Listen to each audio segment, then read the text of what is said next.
into the Cougar Tailgate, where BYU fandom lives. Here's your host, Lauren McClain. What's up, everyone? Another week of college football in the books, and in pure college football form. There were big upsets and tight games. Oregon eked past Ohio State. Texas lost to Arkansas, and of course, BYU broke the streak at last, beating the Utes in the deafening confines of LaVell Edwards Stadium. Seriously, the fans are like I've never seen or heard them before, and we'll talk more about that and how much impact fans can have on the outcome of games. Later in the show, Arizona State's Associate Athletic Director Bill Kennedy joins me to discuss how the Sun Devils fan base and student section, the Inferno, gets ready for games and what sets them apart from others.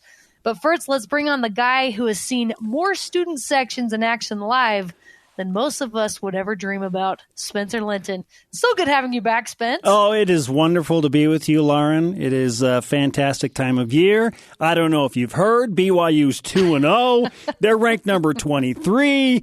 Okay, you've heard. They snapped a streak against Utah.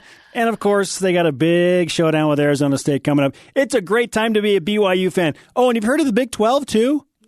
I have. Okay. Yes, I caught wind of that. There's that that's going on, too. I know. Seriously, I think as BYU fans, no one ever dreamed about this. So hopefully they can keep it going. So Spence, we're talking about the impact fans and student sections can have on the outcome of games. You were on the sideline for last week's game against Utah. Kyle Whittingham, Utah's head coach, who doesn't even like to say BYU, this week said he'd never heard anything like that in LaVell Edwards Stadium as a coach or even as a player. So Spence, what impact did BYU fans have on last Saturday's upset? Massive impact. Listen, when the guy that called the rivalry game, oh yeah, the in-state game, with that team in Provo, that's right. When he says the things that he did about the crowd, you know it was the real deal. And it just was one of those electric, palpable, special experiences to be on the sideline. I mean, I asked Tom Holmoe, BYU's athletic director, when's the last time I was like this? And he's like, I probably got to rewind to 1990 and that Miami game to recall that type of electricity within LaVell Edwards Stadium. And we joked, but it's all built upon the Big 12 invitation, not having fans at full capacity in the stands because of COVID. You're honoring the 9/11 heroes 20 years to the day. It's Utah. Jets are flying over. There's brand new video boards. BYU's 11-1 last year. They beat Arizona to open this season. All of that came to a head, and it was just like this. It was almost like the student section were a group of feral animals that had been in captivity that were released into the wild and could finally do their thing. It was unbelievable how good it felt to be in that stadium and just how much energy there was. I think all of us felt that way to an extent, just being a fan. That we were these caged animals that were finally released. Yes. Because there was so much going on. You're right. There's been nothing like this in BYU history, like Tom Holmoe said, since I don't even think it was like that in 1990 when they beat Miami. There's just an incredible amount of happiness flowing through BYU fans' veins, and so that was just so much fun to see. How loud was it down there? Like, could BYU players even hear themselves? The only thing louder than the actual fans in the stands during the peak moments of the game were the two F-15s that flew over LaVell Edwards Stadium, and everyone thought that World War III might begin. But that was about the only thing that was louder than the actual stadium. It just BYU did things on the field as a football team that allowed the fans to maintain the natural high energy they brought in during pregame and during all of the warm-ups and honoring the 9/11 heroes. So the energy was maintained because of early turnovers and a lead. BYU never trailed. And so it was kind of like the fans could just collectively keep their foot on the gas. And you know I'm a guy that knows about keeping his foot on the gas. Yeah, I sure do. What about the old people in the West stands? Shout out to them because I love them. Love them. You know it's special when they're all on their feet, Lauren. Yes, and they were all on their feet. Love it. I love that so much. That's where my parents used to sit, and we had Donnie Osmond sitting behind us. My mom actually hit him in the face. Sit down. So Donnie can't see the game. Come on, Donnie. Who do you think you are anyway? Oh, good stuff. Well, I'm jealous you got to be there. Sounded so incredible. Even I watched it on TV, and I was just getting chills whenever they would pan throughout the Royal Blue student section and all the fans. So much fun to watch. Spence, you've been to games all around the country, so you've seen what student sections and fans and the type of impact they can have for football and basketball. So in your many travels, which fan base has impressed you the most, would you say? Well, I'm going to start with the University of Wisconsin and Camp Randall. And BYU played there in 2018. Wisconsin was ranked number 6 at the time. The Cougars go in, and just to kind of see the spectacle of red, and they had the sections lined up that day for kind of like a white section, red section, white section, red section. Mm-hmm. And I thought, wow, that's pretty cool coordination. They all buy into that. But then the whole jump around scenario at the end of the third quarter, that was amazing. It just was so fun to be a part of that. Of course, BYU won the game, and that made it a really good experience as a BYU fan. But their fan base was educated. They were in sync. And it's such a college town and college atmosphere. I loved the University of Wisconsin and Camp Randall Stadium in Madison. I thought that was a fantastic experience. Their fans, for the most part, were really nice and kind of just cheered on their own team. Didn't spend a whole time hating on BYU. It was just more about their team. And I don't see a lot of that in major college football. Like, there's a lot of digs and ugliness that it gets thrown around at the opponents. At least my experience in Wisconsin, I did not see a lot of that, and I appreciated that too. I love that. I think that is rare. We're very focused on what the other team is doing as fans, but that kind of proves what kind of program you have when it's like, oh no, it's all about us. And I like that you mentioned that they all bought into the different colors in the sections, where you do have random sections in the LaVell Edwards Stadium where they're probably like, nah, I ain't gonna do that. You're like, oh, come on. It's enough to just get everybody to wear the same color. Yes, by the way, it's a white out this Saturday, so wear white if you're a BYU fan. That should be easy enough, I think. Right? It should be easy enough. Yes, for BYU fans, they can find some white somewhere. Okay, so you mentioned football. Has there been in a basketball arena that you visited that the fans have stood out to you? I almost hate to do this, but I have Utah to. State. Yeah, that's the thing, Lauren.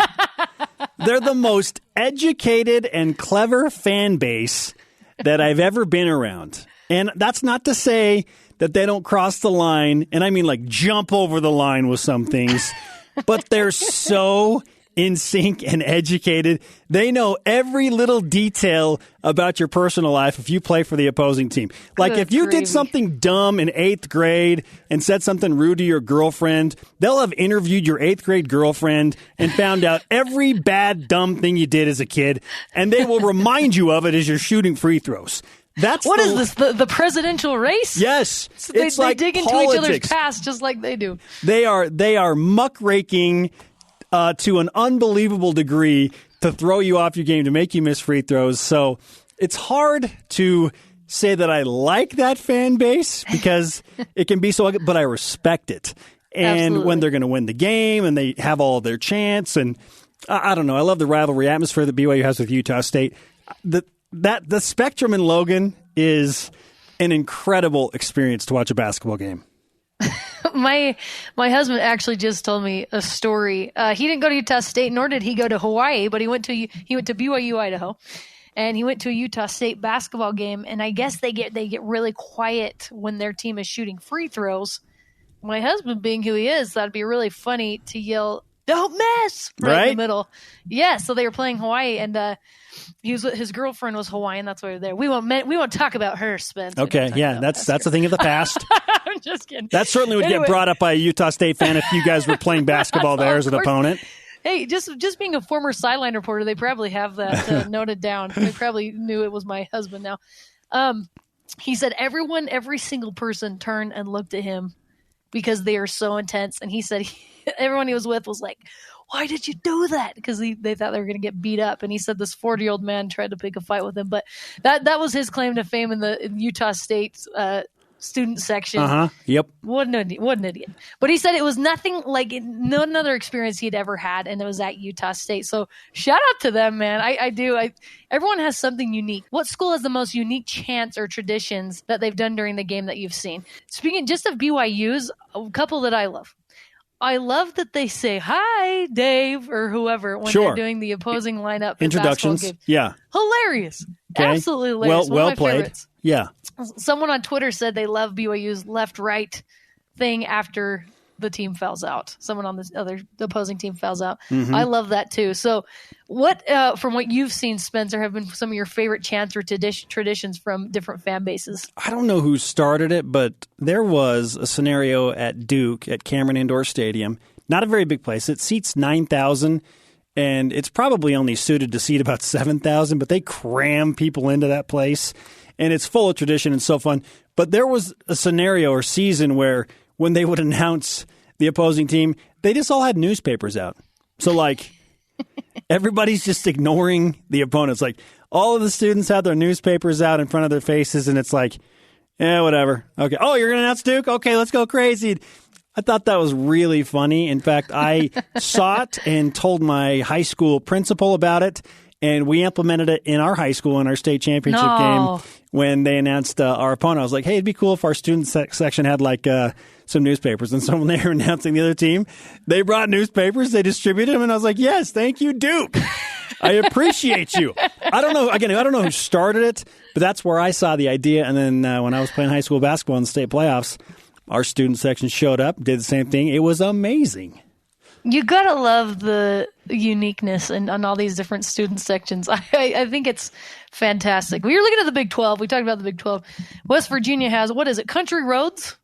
Doesn't West Virginia do country roads? They do have plenty of country roads in the state, yes, Lauren. And yes, that is the song that they sing. Oh, I love it. Morgantown, shout out. Let's go. Well, I don't know about like Iowa State and Baylor and what all these traditions are, but Spencer, where would you say that the Rock measures up against the Big 12? I think the Rock right now, as currently constituted, is just as impressive, if not more impressive, than the majority of the student sections in the Big 12. Like West Virginia is rowdy and crazy, and they often come to the game having partaken in several beverages before, so things can get a little weird, right? Oh, man. As far as, and I think Baylor has a really good college game day scene too, but for me, I don't know that it's more about the Baylor student section as it is just about the Baylor alumni base. They have an incredible alumni base that are super devoted to supporting the University of Baylor, and they show up and show out for all those home games. Iowa State has the second biggest football stadium in the Big 12 as part of the new 12. So if Texas and Oklahoma, if you take those two teams out, which at the latest they'll be gone by 2025, you look at the remaining teams. BYU has the biggest football stadium, 63,000 plus. Iowa State has the second biggest football stadium, and there's not much to do in Ames, Lauren, other than root for Iowa State Cyclone athletics. And they're good at their athletics, right? Well, so their student section's really rowdy, and I'm looking forward to that. Those type of towns really do have the best fan bases when there is nothing else to do. Because that's what they hang their hat on. That's what they talk about in their local barbershops and salons. You know what I mean? Like that is life for them. Yes. You could make an argument that that's kind of how Provo is to an extent as well. It's becoming that way, but that's because BYU's athletic department, from top to bottom, really has become one of the premier athletic programs in the entire country. So there's just a lot of pride and a lot of support surrounding BYU athletics right now. Thank you, Spence. All right, up next, what is the Arizona State Sun Devils student section doing to gear up for their first road trip to Provo? ASU Associate Athletic Director Bill Kennedy is up next on Cougar Tailgate.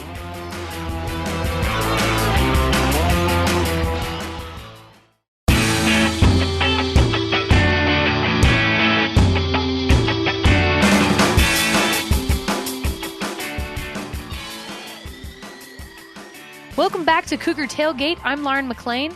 A dedicated fan base has the power to make or break a game, and the Arizona State Sun Devils tout the largest number of student season ticket holders in the Pac-12, and the guy in charge is now with me, Associate Athletic Director Bill Kennedy. Thanks for joining me, Bill. No problem. Thank you for having me, Lauren. Absolutely. So on ASU's student section, the Inferno's website, it says it's the hottest student section in the country, and I love the play on words. In your opinion, what makes the Sun Devil student section unique? I think that a couple things. One, not only for football, but really for all of our sports. I think our students do a really good job of supporting our teams. And we have a very, very dedicated group of individuals that kind of run our student section called the 942 crew.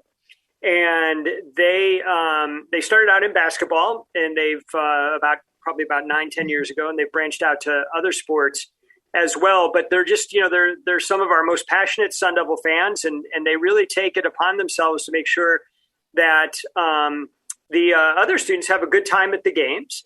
We also have tremendous support from our campus for things. So I think all those things together, allows a large number of students to be there. And anytime you have a large number of students together at any one place, you certainly have the opportunity to have a lot of energy.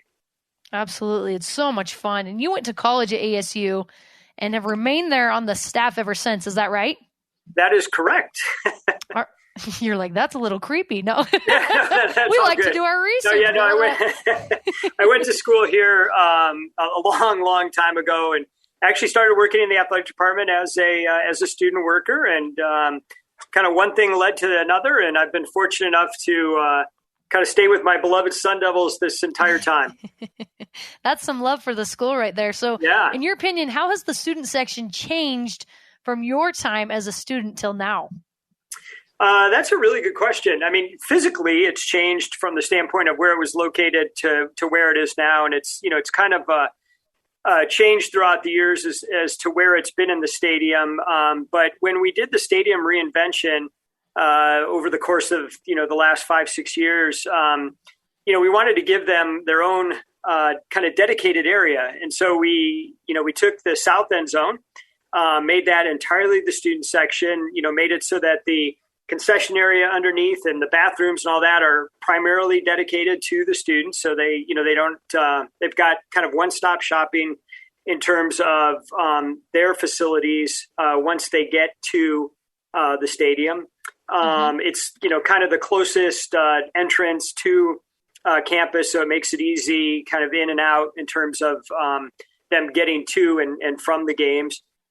So from that standpoint, I think the biggest things that I've seen in my, number of years that I've been here is just the dedication that we've done towards making sure that the students have a great experience. I love it. And the game's in Provo this Saturday, but when you have a home game, what's the atmosphere like? Yeah, it's pretty crazy. Our stadium opens about an hour and a half ahead of time. Typically we'll start, especially for the bigger games. We will start to see students, line up, half an hour-ish before the game at the student gate. We do, I don't know how it works there, but we do electronic ticketing so that the students can claim their tickets ahead of time. So, and it's general admission. And because it's another nice thing about being in the end zone is, really all the seats are kind of the same. So we'll have students that'll start to line up about half an hour ahead of time. And that line just gets bigger and bigger. And then, gates open and that first group of students comes in and they, kind of very safely run towards the student section to get seats. And that just starts the energy. And then the other great thing is, they're in it from the minute they're there. So, on the visiting team has to warm up in front of our student section. So they're certainly, providing their commentary to the opposing team. To give you an example, it was kind of funny. I just happened to be at the right place at the right time last week, but we played UNLV and their punter he was warming up and he was having a rough go of it. And he shanked this one into the stands, and they just would not get off him for about 20 minutes. Every time he touched the ball, they were yelling at him and booing, and so it was quite funny. But that's the type of thing that they do. And then we have this very kind of I shouldn't say scripted. It's scripted for them because everybody knows what they're doing. But we have 3 or 4 videos that play ahead of time from kickoff that culminate in our team taking the field. So, they have certain things that they do at each of those videos. We do a sway with the entire student section. They during our Thunderstruck song and video, they do kind of they do the pitchfork with kind of a chopping motion. So it's, prior to game time, it gets them hyped up, and it's, about 5 minutes worth of interactive stuff that, really gets them hyped by the by the time the game starts. And the great thing is the team, when they take the field, they run out through the tunnel and they run towards the student section. So they kind of keep running past midfield and congregate in the end zone in front of the student section, and really point to them and raise their arms and just get each side gets each other hyped up. So it's quite the electric experience to start the game. So much fun. You mentioned the punter and the hard time that the student section gave him. I was just thinking how athletes, they got to know what they're signing up for, especially with some of these different fan bases, and they go into this just crazy atmosphere. And they're putting everything on the line, including their personal lives, depending on the fan base. But so Wisconsin has jump around, and different schools have something different. For you at Arizona State, what's your favorite tradition that the Sun Devil student section and fans do? Yes, absolutely. It's probably the Stomp the Bus video that we do at the beginning of the game, and the students love it. So it starts with Thunderstruck by AC/DC, and then we play this video where Sparky, because Sparky being a Sun Devil is actually, kind of an atmospheric type of thing. It's a dust storm, essentially. So it's this, this video, this big dust storm coming here and, into the valley of which Sparky comes out of. And then he kind of walks, through various iconic locations in the state of Arizona, culminating in him coming, obviously, to Tempe, where he stomps the bus of the opposing team. And when that happens, people go nuts. And then he steps into the stadium, plants the fork at midfield, and the crowd, particularly the students, just kind of erupt, and the team runs on the field. So it is, it's so much fun in that regard, and that's really the like I said, it's just electric when that happens. And the cool thing this year is we've added, because of our new lighting system with our football stadium, it has the ability. So one of the things, because it is this kind of dust storm that comes in, the power flickers, so our lights kind of flicker on and off, and it just adds to the kind of the whole feel of it, and it just makes it incredible. So cool. Sounds like I need to come to a game in Tempe. Yeah. Bill, I'm going to do it. It's on my bucket list. Well, you should have been here last year, but oh well. That's true. I know. Dang it. But hopefully some games to come. Yeah. I'm sure you've traveled a lot for your job and just as a sports fan, but what's been the most impressive fan base you have come across, or one that has really stood out to you? That is a great question. Certainly we don't want to, we appreciate, we have an appreciation for all of our fan bases and our, particularly our kind of opposing student sections and things like that. Obviously there's one in particular that we don't particularly like, but, I think that, that's definitely kind of hard to say, because I think a lot of them are really good in their own right. And I'm going to take kind of the chicken's way out of here, and I'm not going to give anybody any material by saying one's better than the other. So we're going to stay Switzerland on this one. That's I'm okay with that answer. Although I will absolutely tell you we do not like U of A. So that's that's one thing that's for certain. All right. Yeah. I love it. A good politician right there. Yeah. So ASU comes to Provo on Saturday to face BYU, both 2-0. What do you like about this year's Sun Devil football team? I think two things really. One is the depth. We seem to be very deep in a lot of places, which is great. And two, the experience. We seem to have a young but mature team in the standpoint of people that have been here for a few years and kind of know the system. And I guess a third thing is from somebody that's been here a good while. This has to be definitely one of our most talented teams in terms of, just up and down the roster. So from that standpoint, we are really, really excited about this year. Bill, it seems like you have an incredible job. Just reading through your description, you work a lot with student athletes, the student section, and a lot of their programs. What would you say is the most rewarding part about your job? Yeah, I would say definitely it's working with the students and the student athletes. And, the great thing is it keeps me young. Just being able to, meet and work with some of these phenomenal student athletes that we have here.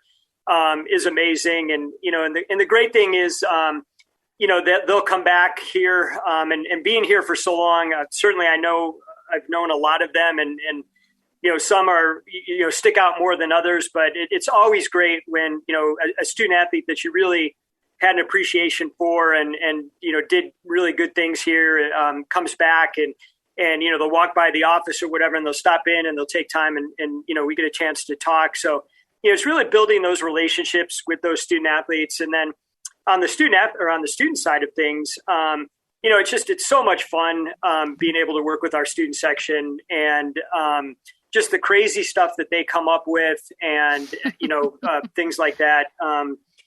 It's so much fun, but at the same time, I am literally scared to death, but I get to, I take our student section up to our Pac-12 basketball tournament in Las Vegas.